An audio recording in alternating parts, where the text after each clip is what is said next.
We're speaking with Danny Meyer, considered the Dean of American Hospitality. He's one of the Food Channel Pro's Leaders with Guts. Danny, you have become entrenched in the community surrounding your restaurants because you believe it is the right thing to do. What is the biggest upside for your business because of that? There's really two upsides, I think, when you do the right thing and your restaurants break down the four walls and they say hospitality is hospitality. These walls should not be the barrier for the hospitality.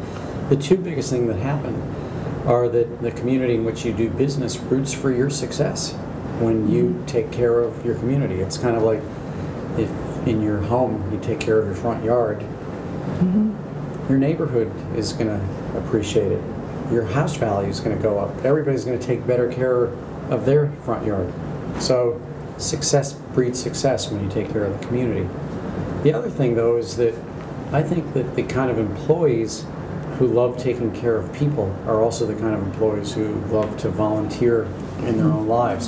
And I think that when your restaurant can provide volunteering opportunities within your community for the people who work for you, you end up attracting over time a group of people who are probably going to be even better at taking care of your guests. And later this month, you're going to be receiving an honorary doctorate degree from Johnson & Wales University. What advice do you have for culinary school grads as they make their way into this industry? To really know yourself. I think that one of the things that you learn in culinary school is how to do something really well. But I don't know that a culinary school or a liberal arts school or any trade school can necessarily teach you to really effectively look in the mirror and know who you are. And the biggest thing that I would want a culinary school grad to know is that they're going into this business for the right reasons. And the three reasons that I would urge somebody to be aware of would be these. You should be going into this business if the thing that makes you happier than anything in life is providing other people with pleasure, and that you're going to use this craft you've learned as a means by which to provide someone else with pleasure. And in fact, that makes you happy. Secondly, that you really love the topic. You can't fake it. If you're going to be a cook, you should really love food. And thirdly, that you're competitive and that you like to win, because whether we like it or not, nobody needs to go to our restaurants to eat. They need to eat.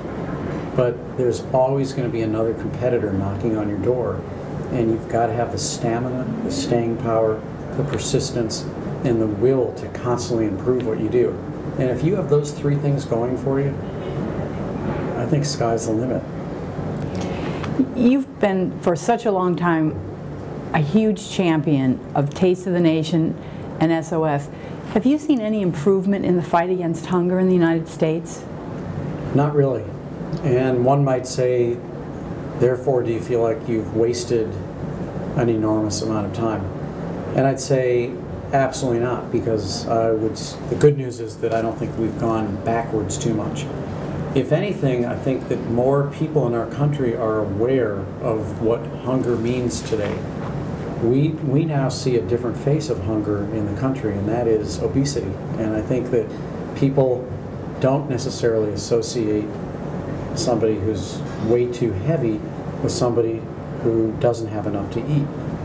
What's happened, unfortunately, is that people who have very, very limited budgets more and more are using a smaller amount of dollars to get more calories that are not necessarily healthy calories, and that leads to a huge health epidemic. And the good news is that I think that the amount of information that's out there in terms of people's awareness of the kinds of foods that lead to health, the kinds of foods that lead to obesity, and therefore all kinds of societal problems, including costs for hospitalization, productivity, etc., has increased. So when you say, has the hunger problem gotten better, the answer is, I think it had been, and I think the recession took us way back. I do believe that what we now understand about how to confront hunger and the awareness of that has really improved a lot, and I feel very happy about that. Good, good. You've gone on record as being a big fan of Mayor Bloomberg's non-political approach to governing. Do you think there's enough of that? And also, why do you think he's able to do that? I think it's got to be an enormous advantage to have Mike Bloomberg's brain, Mike Bloomberg's will to win, and Mike Bloomberg's wallet. And if I had any of those three things to the degree he has, I would try to put them to use myself. Having all three of them in combination, he's not to be underestimated. You majored in political science in college. How has that infiltrated your thinking through your restaurant career? Well, I majored in political science because I've always been fascinated with what's going on in the world, and I've always had a point of view about what I would like to do and what I think is the right thing to do, especially when it comes to helping people fulfill a greater potential. And I think the government has a couple responsibilities. One is to build the kind of things like, you know, roadways and armies, whether we like it or not, that no human being would ever do on their own. But I also think the government has a responsibility to make sure that as a civilization and as a community, all of us are coming along for the ride to our greatest potential, and that we're all being accountable for what we should be accountable for. And so one of the fun things that I've gotten after all these years is the ability to see that restaurants, because they are public forums for people, just like they were 200 years ago as taverns, offer a really wonderful opportunity to weigh in on issues in a way that doesn't mean you have to go begging people for money to get elected. Doesn't mean that you have to compromise your principles. And it's one of the things I love about this business is that for whatever reason, we have a forum within our communities to weigh in on how we feel about things. We've been talking with Danny Meyer of Union Square Hospitality Group. Check out the next part of this series as we explore what it takes to be a leader with guts. For Food Channel Pro, I'm Ellen Cotis.